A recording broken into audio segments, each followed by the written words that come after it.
සියලුම දෙනාම ආයුබෝවන් කියලා channel එකට පිළිගන්නවා. අද මම අලුතෙන්ම පාඩමක් ගෙනවා. අපි මෙච්චර දවස් අපි resistance ගැන ඉගෙන ගත්තා. එහෙම නැත්නම් ප්‍රතිරෝධය ගැන ඉගෙන ගත්තා. අද අපි පාඩමේ ඉගෙන ගන්න යන්නේ diode ගැන. diode ගැන වීඩියෝ සීරීස් එකක් මම ඉස්සරහට කරන්න හිතාගෙන ඉන්නේ ඔයාලට. මං ගාව තියනවා දැන් මේ rectifier diode එක. එහෙම නැත්නම් රජුකාරක diode එක. බොහෝ පරිපතවල ගොඩක්ම දකින්නට ලැබෙන්නේ මේ රජුකාරක ඩයෝඩ්.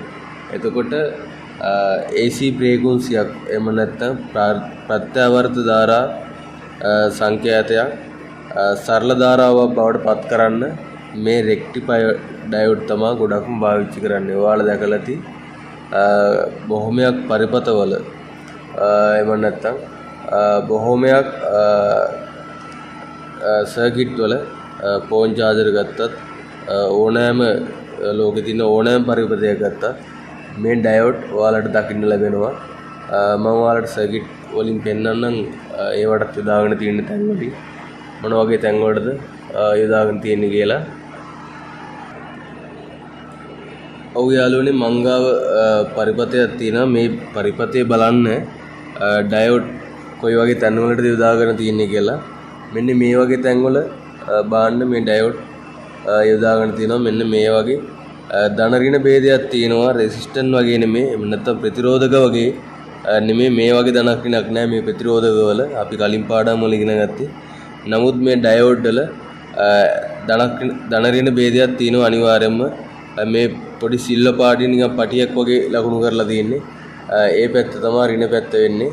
ඒත් එක්කම අනිත් පැත්ත තමයි ධන පැත්ත වෙන්නේ. මේ සිල්ල පාට ඍණ පටිය වගේ දින පැත්ත තමයි ඍණ පැත්ත වෙන්නේ. එහෙම නැත්නම් අපි ඒ පැත්තට කියනවා කැතෝඩේ කියලා. එය ධන පැත්තට කියනවා මේ ඩයෝඩ් වල ඇනෝඩේ කියලා. ඒත් එක්කම යාළුවනේ මං ගාව තව පරිපතයක් තියෙනවා. ඒ පරිපතයේත් බලන්න මේ රෙසිස්ටන්ට් එක්කම ඩයෝඩ් යොදාගෙන තියෙනවා මේ ආකාරයට. ඒ වගේම ඒ ඩයෝඩ් වල සිල්ල පාට පටියක් තියෙනවා. ඒ පටිය තමයි ඍණ පැත්ත වෙන්නේ. එතකොට අනිත් පැත්ත තමයි ධන පැත්ත වෙන්නේ. මේ වගේ බොහෝ පරිපතවලට අපි පාවිච්චි කරනවා මේ ඩයෝඩ් එක. මේක අනිවාර්යයෙන්ම යාළුවනේ ඔයාලා මතක තියාගන්න ඕන දෙයක් තමයි ධන ඍණ ભેදයක් තියෙනවා. මේ සිල්ල පාට පොඩි පටිය වගේ තියෙන පැත්ත තමයි ඍණ පැත්ත වෙන්නේ. ඒ වගේම අනිත් පැත්ත තමයි ධන පැත්ත වෙන්නේ. අපි යාළුවනේ අද මුලින්ම කතා කරන්න යන්නේ මේ රෙක්ටිෆයර් ඩයෝඩ් ගැන. ඒත් එක්කම රෙක්ටිෆයර් ඩයෝඩ් ගත්තොත් යාළුවනේ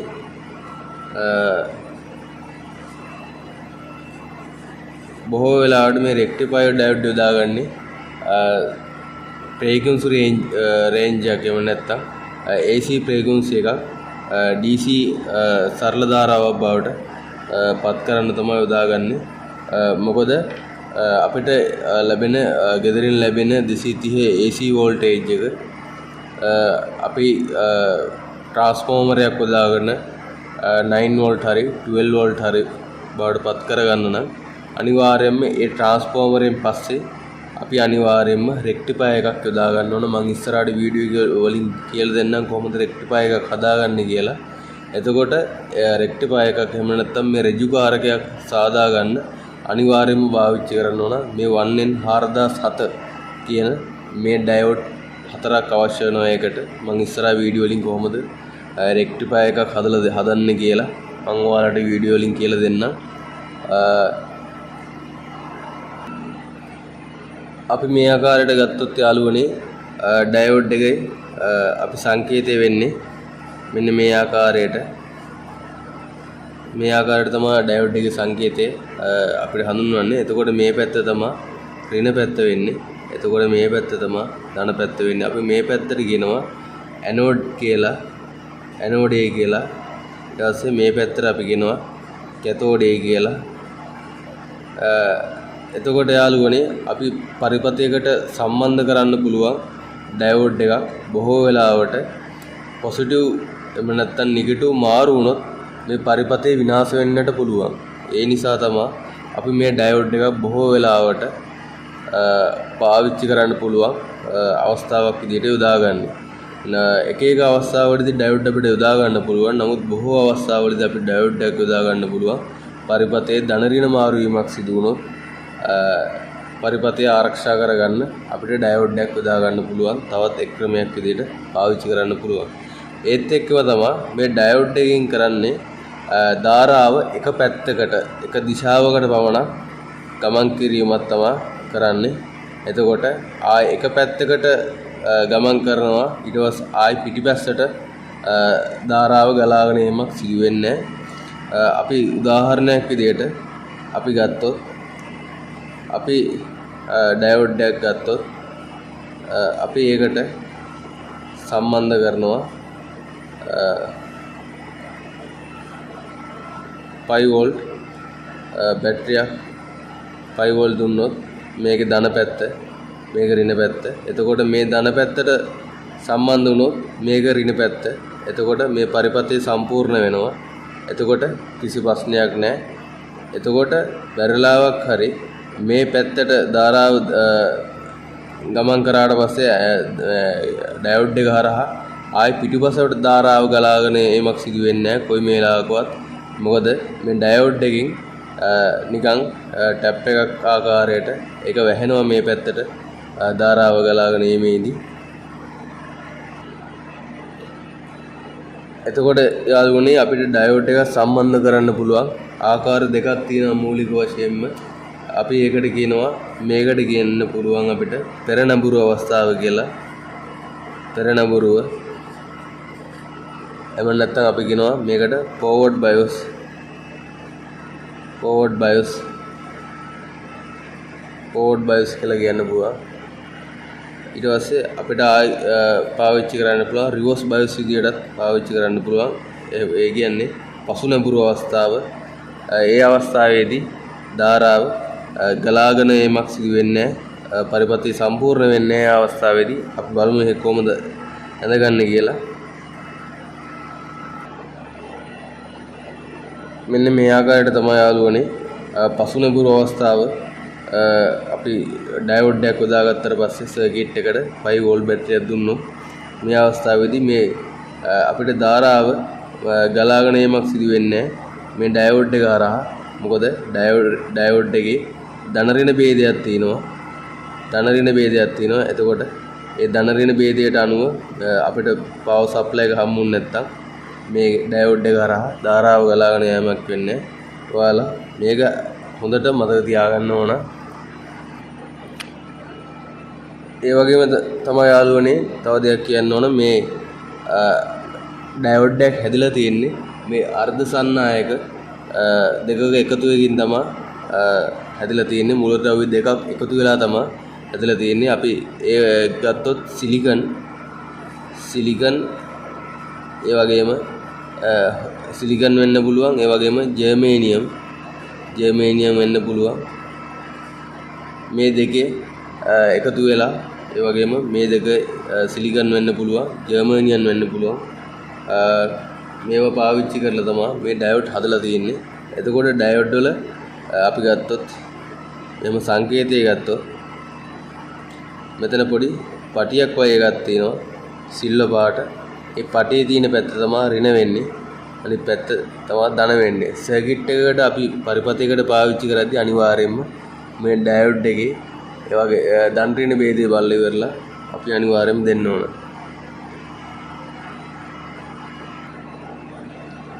ඒ වගේම තමයි යාළුවනේ අපි මෙතන ගත්තොත් මේ අර්ධ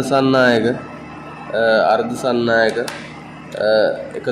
එකතුවකින් තමයි හැදිලා තියෙන්නේ මේ ඩයෝඩ්. එතකොට අර්ධ සන්නායකය කියන්නේ යාළුවනේ සන්නායක ගුණ සහ පරිවාරක ගුණ මේ යන දෙකම අඩංගු වෙලා තමයි මේ අර්ධ සන්නායක හැදිලා තියෙන්නේ. එතකොට ජර්මේනියම් සහ සිලිකන් යන මූලද්‍රව්‍ය වල එකතුවකින් තමයි මේ ඩයෝඩ් හැදිලා තියෙන්නේ. එතකොට බොහෝ විට මේ රෙජිකාරක ඩයෝඩ් ගත්තොත් මේ 1N4007 ඩයෝඩ් ගත්තොත් බොහෝ වෙලාවට හැදිලා තියෙන්නේ සිලිකන් මූලද්‍රව්‍ය වලින් තමයි හැදිලා තියෙන්නේ. ඒත් එක්කම යාළුවනේ තව දෙයක් කියන්න ඕන සන්නායකයක් කියලා කියන්නේ විදුලි ධාරාවක් බාධාවක් නැතිව ගමන් කරන්න පුළුවන් යම්කිසි මාධ්‍යයකට. ඒ වගේම පරිවාරකයක් කියලා කියන්නේ විදුලි ධාරාවක් ගමන් කරන්නේ ඒකට බාධාවක් ඇති කරනවා යම්කිසි. අපි උදාහරණයක් ගත්තොත් රෙජිපෝන් ගත්තොත් ප්ලාස්ටික් ගත්තොත් ඒවා හරහා විදුලි ධාරාව ගමන් කරන්නේ. එතකොට අර්ධ සන්නායක කියලා කියන්නේ මේ දෙකේම එකතුවක ಗುಣ තියෙන මූලද්‍රව්‍ය වලින් තමයි හැදිලා තියෙන්නේ. ඒත් එක්කම යාළුවනේ කියන්න ඕන මේ ඩයෝඩ් එක හැදිලා තියෙන්නේ P වර්ගයේ අර්ධ සන්නායකයකුත් N වර්ගයේ අර්ධ සන්නායකයකුත් එකතු වෙලා තමයි හැදිලා තියෙන්නේ. එතකොට අපි ගත්තොත් P වර්ගයේ අර්ධ සන්නායක කියලා ගත්තොත් සිලිකන් හෝ ජර්මේනියම් වල එකතුවක්. එතකොට P කියලා කියන්නේ මේ පොසිටිව් වර්ගයේ අර්ධ සන්නායක. N කියලා කියන්නේ මේ නෙගටිව් වර්ගයේ අර්ධ සන්නායක. මේ දෙකේ එකතුවකින් තමයි හැදලා තියෙන්නේ ඩයෝඩ්. හරි යාළුවනේ අපි බලමු කොහොමද මේ ඩයෝඩ් එක චෙක් කරගන්නේ කියලා. බොහෝ වෙලාවට මේ 1N 4007 මේ ඩයෝඩ් AC DC කරන්න එහෙම නැත්නම් ප්‍රත්‍යාවර්ත ධාරාව සරල ධාරාවක් බවට පත් කරන්න ගොඩක් වෙලාවට පාවිච්චි කරනවා. බොහෝ පරිපථවල ෆෝන් චාර්ජර් සහ අනිකුත් බොහෝ පරිපථවල යොදා ගන්නවා. එතකොට ෆෝන් චාර්ජරේ බොහෝ වෙලාවට ගත්තොත් අපි ගොඩක් පරිපථ පවර් පැත්තේ දෝෂයක් නම් එහෙම නැත්නම් ඔන් වෙන්නේ නැත්නම් අනිවාර්යයෙන්ම අපි මේ ඩයෝඩ් චෙක් කරන්න ඕන. මේ ඩයෝඩ් පිච්චෙන්න පුළුවන්. ඒ වගේම ඩයෝඩ් අපි චෙක් කරනවා නම් පරිපථයේ ඇතුළේ සවි කරලා දියදී චෙක් කරන්න අපිට අමාරුයි. ඒ හින්දා අනිවාර්යයෙන්ම මේ ඩයෝඩ් ගලවලා එළියට අරගෙන තමයි අපි චෙක් කරන්න ඕනේ. එතකොට අපි කොයි වෙලාවකත් අත් දෙකින්ම අල්ලන්නේ එක පැත්තකින් විතරයි අල්ලන්නේ. එතකොට මම මල්ටිමීටරේ ඩයෝඩ් මූඩ් එකට එහෙම නැත්නම් ඩයෝඩ් සෙලෙක්ටර් ස්විච් එක කරලා ඩයෝඩ් පැත්තට දාලා සිලෙක්ට් කරගන්නවා. එතකොට අපි බලමු සිලෙක්ට් කරලා ඩයෝඩ් මූඩ් එකට දාලා තියෙන්නේ දැන්. එතකොට මම කලින් කිව්වා ඔයාලට මේ ඩයෝඩ් එකේ යාළුවනේ අනිවාර්යයෙන්ම ධන ඍණ ભેදයක් තියෙනවා. ඒ හින්දා මේ සිල්ල පාට පොඩි පටියක් ඔය තියෙන පැත්ත තමයි සිල්ල පාට පොඩි පටියක් ඔය තියෙන පැත්ත තමයි ඍණ පැත්ත වෙන්නේ. එතකොට මේකේ ප්‍රොබ් එකේ තියන්න ඒ ඍණ පැත්තට. එතකොට අනිත් පැත්ත තියන්න මේ ධන පැත්තට. එතකොට යාළුවනේ ඔයාලට පෙන්වනවා 0.5.1.2ක වෝල්ටේජ් එකක් පෙන්වනවා මේ ඩයෝඩ් එක. එතකොට අපි බලමු මේ ඩයෝඩ් එක අපි හරියටම ධන පැත්තට ධන තියලා දිනවා ඍණ පැත්තට ඍණ තියලා දිනවා. ඒ කියන්නේ අපි කලින් කතා කරා මෙතන ෆෝවර්ඩ් බයෝස් එහෙම නැත්නම් පෙර නැඹුරු ආකාරයට තමයි අපි තියලා තියෙන්නේ. එතකොට අපි බලමු මේ රිවර්ස් බයෝස් ආකාරයට එහෙම නැත්නම් මේක දෙපැත්ත මාරු කරලා ඒ කියන්නේ ඩයෝඩ් එකේ ධන පැත්තට මගේ ඍණ ප්‍රොබ් එක තියලා එතකොට ඩයෝඩ් එකේ ඍණ පැත්තට මගේ ධන ප්‍රොබ් එක තියලා බලමු මොකද වෙන්නේ කියලා යාළුවනේ. ඔයාලා දකින්න ඇති කිව්වත් වගේම විදුලිය ගමන් කිරීමක් සිදු වෙන්නේ නැහැ. පසුනැඹුරු අවස්ථාව මෙන්න මේ අවස්ථාව. එතකොට පරිපථය සාර්ථකයි. විදුලිය ඩයෝඩ් එක හරහා ගමන් කිරීමක් සිදු වෙන්නේ නැහැ. ඒත් එක්කම යාළුවනේ ඔයාලා දැන් බලන්න ඇති. එතකොට මෙන්න මේ ආකාරයට තමයි ඩයෝඩ් එකක් අපි චෙක් කරගන්නේ. එතකොට මේ ඩයෝඩ් එක හොඳ ඩයෝඩ් එකක්. අපි හරියට ප්‍රොබ් එක ඍණ පැත්තට තියලා ධන පැත්තට තිබ්බාම වෝල්ටේජ් එක කියවනවා. ඒ අනිත් පැත්තට කිව්වට පස්සේ එහෙම නැත්නම් පසුනැඹුරු අවස්ථාව රිවර්ස් බයෝස් පැත්තට තිබ්බට පස්සේ වෝල්ටේජ් එක කියවෙන්නේ. ඒ කියන්නේ මේ ඩයෝඩ් එක අපිට පරිපථයකට යොදා ගන්න පුළුවන් ඉතා හොඳ ඩයෝඩ් එකක්. ඉතින් යාළුවනේ මම හිතනවා ඔයාලා අද මාස්ටර් දෙයක් ඉගෙන ගන්න ඇති කියලා ඩයෝඩ් ගැන. ඒත් එක්කම තව ඉස්සරහට ඩයෝඩ් ගැන පාඩම් මාලාවක් තියෙනවා ඔයාලත් එක්ක පරිපථ වලට සම්බන්ධ කරලා ඒව චෙක් කරන්න කොහොමද කියලා. ගොඩක් දේවල් තියෙනවා අපිට ඉස්සරහට කතා කරන්න. ඉස්සරහට අපි තවත් වීඩියෝ වලින් ඩයෝඩ් ගැන හම්බෙමු. මොනවා හරි තියෙනවනම් ප්‍රශ්න දෙනවා අනිවාර්යයෙන්ම යාළුවනේ කමෙන්ට් සෙක්ෂන් එකේ දාන්න. තව වීඩියෝ ගොඩාක් තියෙනවා ඔයාලට මාත් එක්ක දැනුම් බෙදා ගන්න.